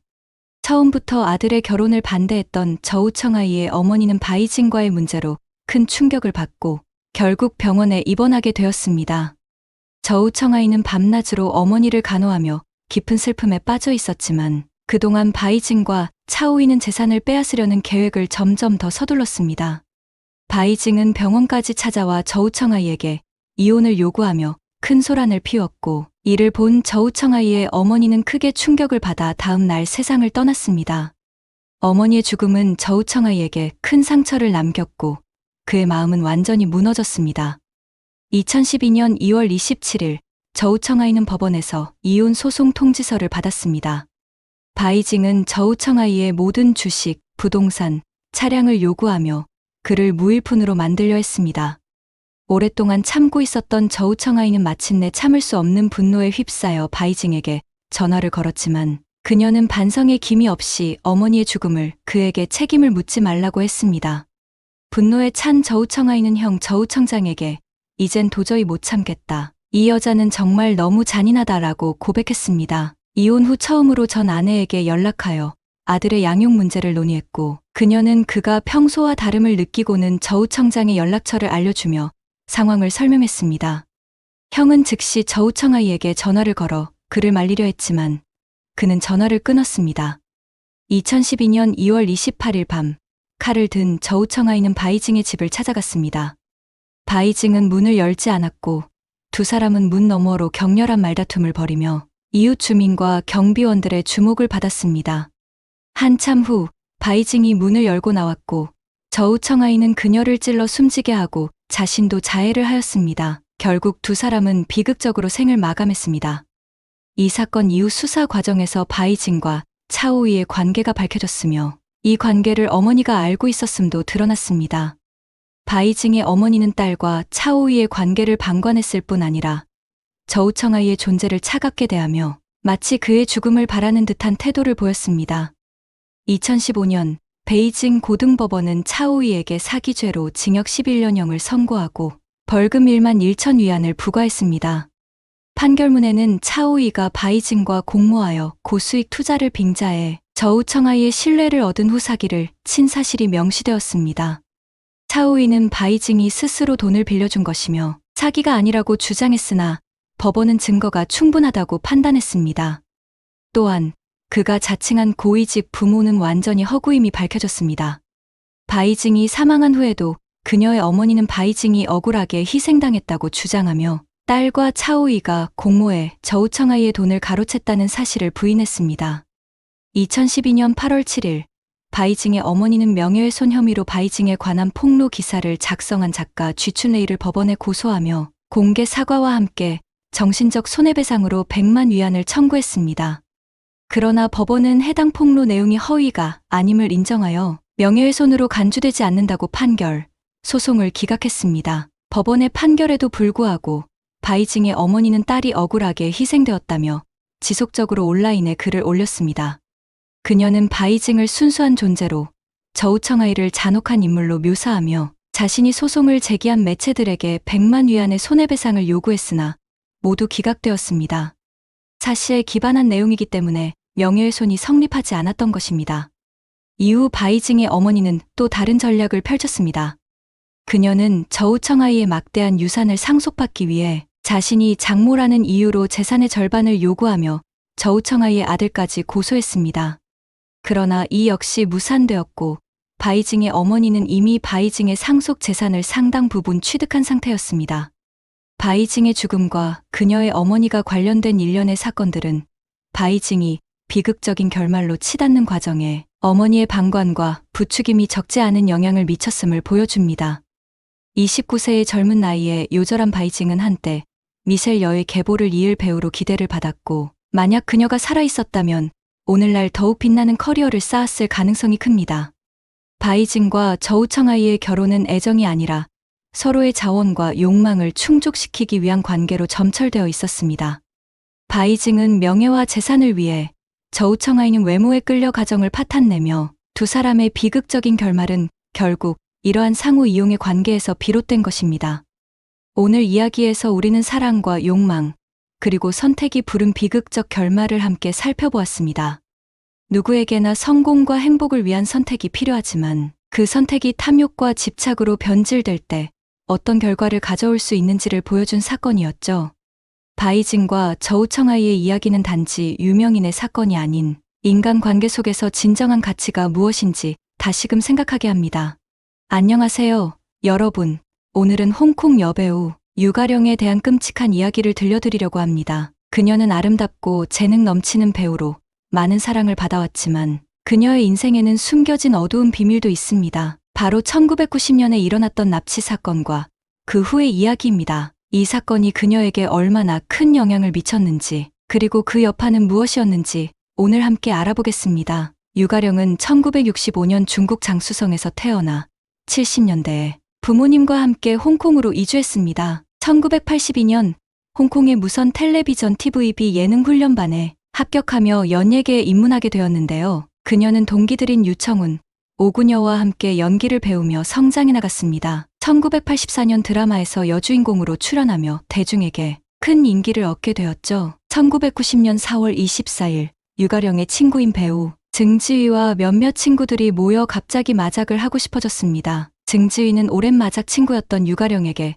전화를 걸어 함께 놀자고 제안했죠. 유가령은 흔쾌히 수락하고 바로 차를 몰고 출발했습니다. 그런데 몇 시간이 지나도 그녀는 도착하지 않았고 전화도 받지 않았습니다. 증지위는 뭔가 이상하다고 느끼던 찰나 아파트 경비원이 다급하게 찾아와 한 차량이 주차장의 철문에 충돌했다고 알렸습니다. 그 차량은 유가령의 것이었고 차 안에는 아무도 없었습니다. 주차 브레이크도 풀려 있었고 운전석의 안전벨트는 칼로 잘려 있었죠. 이를 본 증지위는 즉시 경찰에 신고했습니다. 모두가 그녀를 찾아 헤매던 그때 3시간 후 유가령이 무사히 돌아왔습니다. 하지만 그녀의 얼굴은 창백했고 상태가 매우 좋지 않았습니다. 경찰서로 이송된 그녀는 자신을 4명이 납치했고 그들이 그녀의 고급 시계와 천여 홍콩 달러를 빼앗았다고 진술했습니다. 유가령은 납치범들이 그녀를 바로 풀어줬다고 말했지만 더 놀라운 점은 다음 날 그녀가 스스로 경찰서에 가서 사건을 취소했다는 것이었습니다. 이 사건은 몇 시간밖에 지속되지 않았고 다행히 유가령은 무사히 돌아왔지만 당시 유가령은 이미 유명 배우였기 때문에 이 사건은 엄청난 파장을 일으켰습니다. 언론에서는 그녀가 단순히 금품을 빼앗긴 것 이상의 일이 있었을 것이라는 추측을 내놓기도 했죠. 이 사건은 유가령에게 큰 심리적 트라우마를 남겼습니다. 그녀는 이후 심한 결벽증을 앓게 되었고 이는 일상생활에도 큰 영향을 미쳤죠. 2013년 한 토크쇼에서 유가령은 자신에게 심한 결벽증이 있다고 고백했는데 특히 집 안의 주 침실 화장실에 대한 집착이 강했다고 합니다. 남편인 양조위조차 그 화장실을 사용할 수 없었고 한 번은 친구인 서기가 그녀의 집을 방문해 급히 그 화장실을 사용했다가 유가령이 화를 내며 변기를 교체했다고 전해집니다. 이 납치 사건은 몇 시간밖에 지속되지 않았고 유가령도 무사히 돌아왔지만 당시 유가령은 영화 거짓말하는 여자로 홍콩 영화 금상장 최우수 여우주연상 후보에 오를 정도로 유명세를 타고 있었습니다. 그래서 이 사건은 홍콩 연예계를 뒤흔들며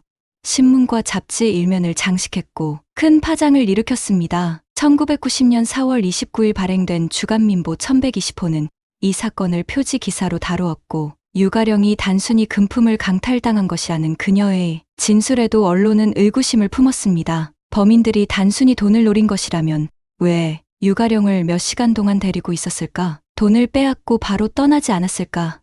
이러한 의문들로 인해 일부 황색 언론에서는 유가령이 성폭행을 당한 것이 아니냐는 추측을 내놓았습니다. 5월 1일 유가령은 다시 한번 인터뷰에 응했으며 범인들이 떠나기 전 그녀에게 우리는 돈이 필요해서 그랬을 뿐이니 이번엔 건드리지 않을 테니 빨리 신에게 빌어라라고 말했다고 전했습니다. 범인들은 그녀의 목을 졸라 차에서 끌어내렸지만 그 외에는 불쾌한 행동을 하지 않았다고도 말했습니다. 하지만 그녀는 탈출 후 매일 밤 악몽을 꾸며 큰 공포에 시달렸다고 밝혔습니다. 유가령이 스스로 사건을 취소했기 때문에 경찰은 더 이상 조사를 이어갈 수 없었고 언론도 점차 이 사건을 덮었습니다. 사건이 발생한 같은 해말 장국영, 장만옥, 유덕화, 장하구와 함께 출연한 영화 아비정전이 홍콩에서 개봉되어 큰 호평을 받았습니다. 이듬해인 1991년 유가령은 아비정전에서 연기한 미미 역으로 프랑스 낭트 3대륙 영화제에서 최우수 여우주연상을 수상하였고 금마장과 금상장에서도 여우주연상 후보에 올랐습니다. 그녀의 커리어는 정상 궤도로 돌아왔을 뿐만 아니라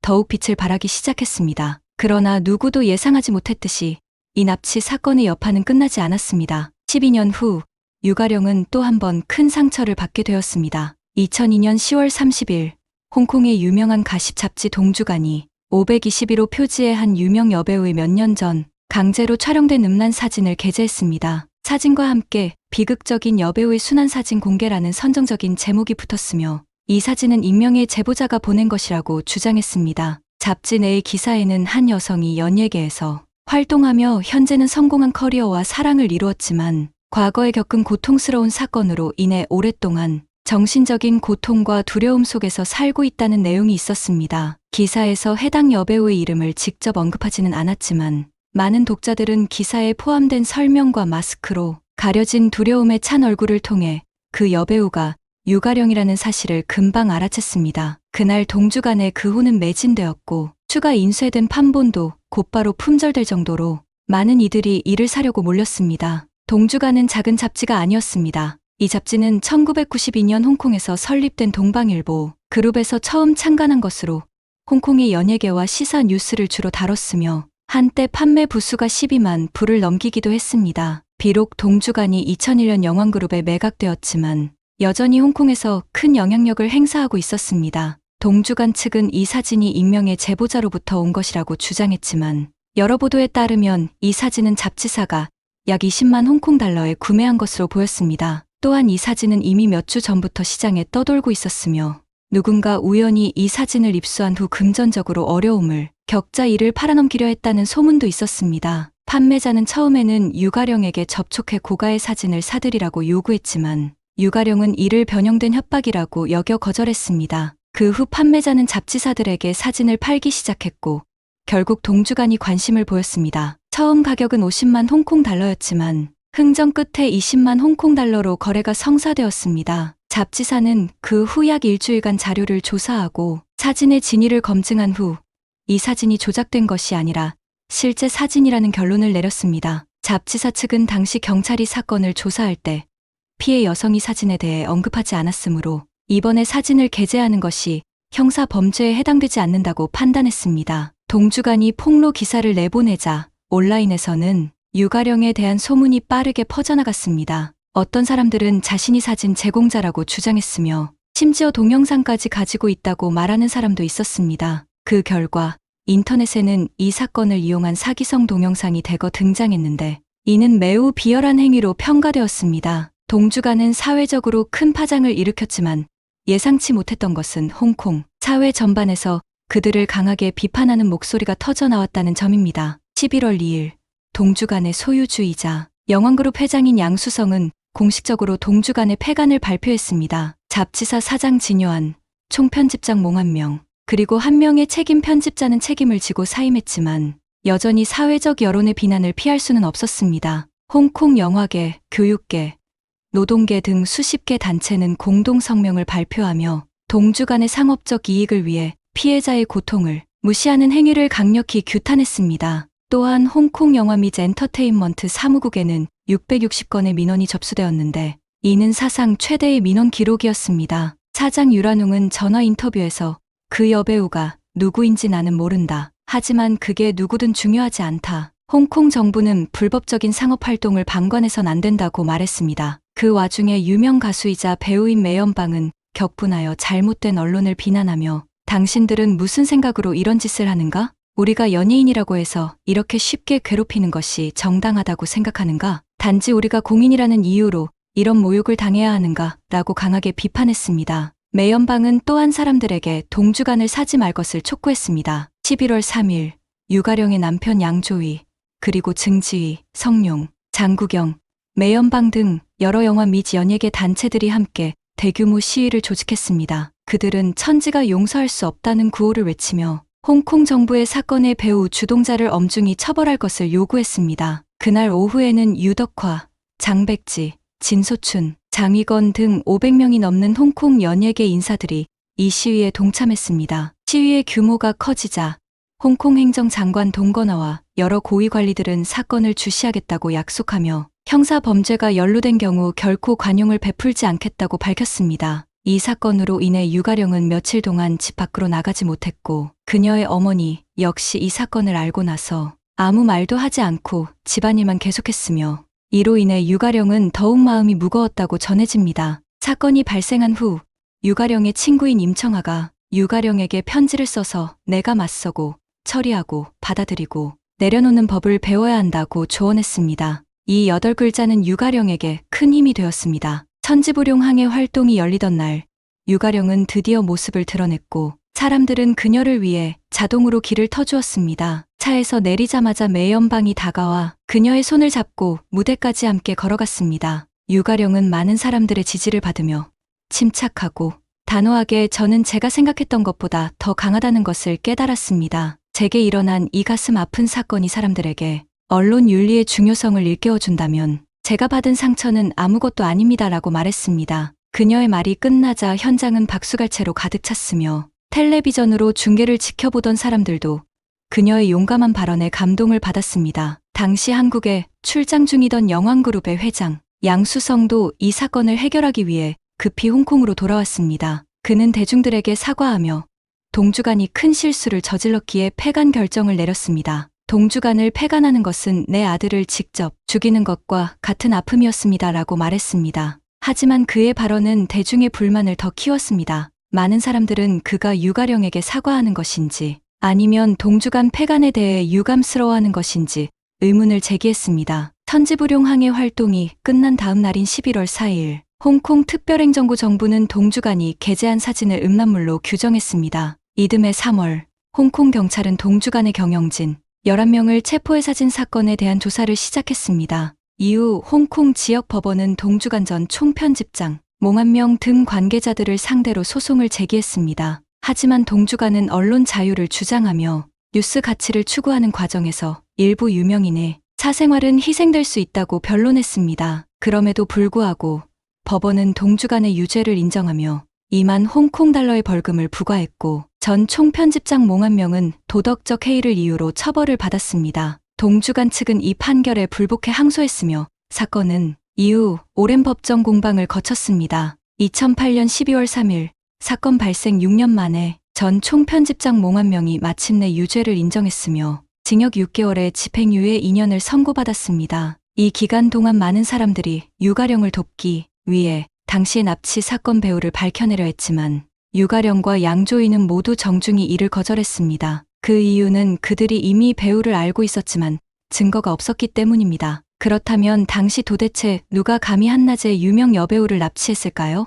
2008년 7월 19일 양자만보는 홍콩 금상장의 여러 차례 회장을 맡았던 영화계 원로 문준이 자신의 블로그에 유가령이 강제로 촬영당했던 당시 그것은 어떤 시대였는가? 라는 제목의 글을 올렸다고 보도했습니다. 문준은 그래서 사람들이 궁금해할 것입니다. 그 당시 촬영된 것은 어떤 영화였는가? 그 영화는 홍콩 영화계의 최고의 시기였으면서도 최악의 시기였습니다. 라고 설명했습니다. 그는 심지어 삼합회 조직이 연예계를 흔들어대며 예술가들에게 강제로 영화를 찍게 하고 총을 겨누며 매니저들을 위협하고 배우의 스케줄을 빼앗아가는 사건이 자주 발생했습니다. 당대 인기 배우들은 수십일 동안 잠도 제대로 자지 못한 채 일했고 출연료도 받지 못하는 경우가 허다했습니다. 라고 썼습니다. 문준은 그때의 홍콩 영화 산업은 황금기였지만 돈이 오가는 곳에는 삼합회가 끼어들기 마련이었습니다. 이로 인해 삼합회가 영화 제작에 깊이 개입하게 되었고 배우들도 피해를 입었습니다.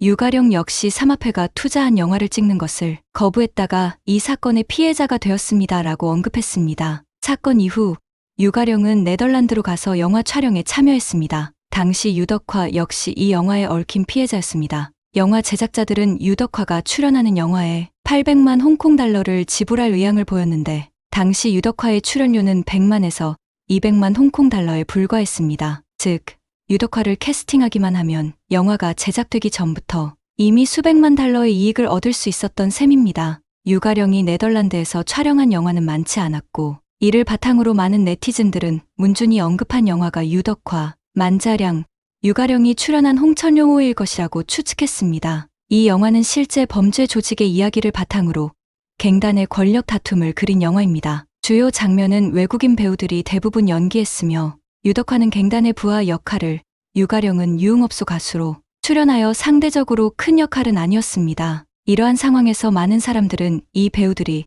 자발적으로 출연했는지 의심하기 시작했습니다. 나중에는 유덕화가 총으로 위협당해 이 영화에 출연했다는 소문도 퍼졌습니다. 심지어 위키백과에서도 이 영화와 관련된 항목에서 이러한 이야기가 언급되어 있습니다. 문준은 자신의 글에서 이 영화의 제작자가 나중에 총격 사건으로 살해되었으며 그의 회사도 결국 파산했다고 썼습니다. 이 영화의 제작사는 보기에 영화 제작 유한공사였으며 그 뒤에는 1992년 총에 맞아 사망한 최자명 차이즈밍이 있었습니다. 최자명은 한때 이영걸의 매니저로 활동한 것으로 잘 알려져 있지만 그의 배경은 그보다 훨씬 복잡했습니다. 최자명은 광저우에서 태어나 네덜란드로 진출한 후 1980년대 중반에 다시 홍콩으로 돌아온 사업가였습니다. 그의 배경은 매우 신비롭고 독자적인 성격으로 인해 누구에게도 쉽게 굴복하지 않았다고 전해집니다. 영화계에서는 그를 두려워하는 사람들이 많았으며 그가 네덜란드의 갱단과 연루되어 있다는 소문도 있었습니다. 그가 결국 총격 사건으로 사망한 것도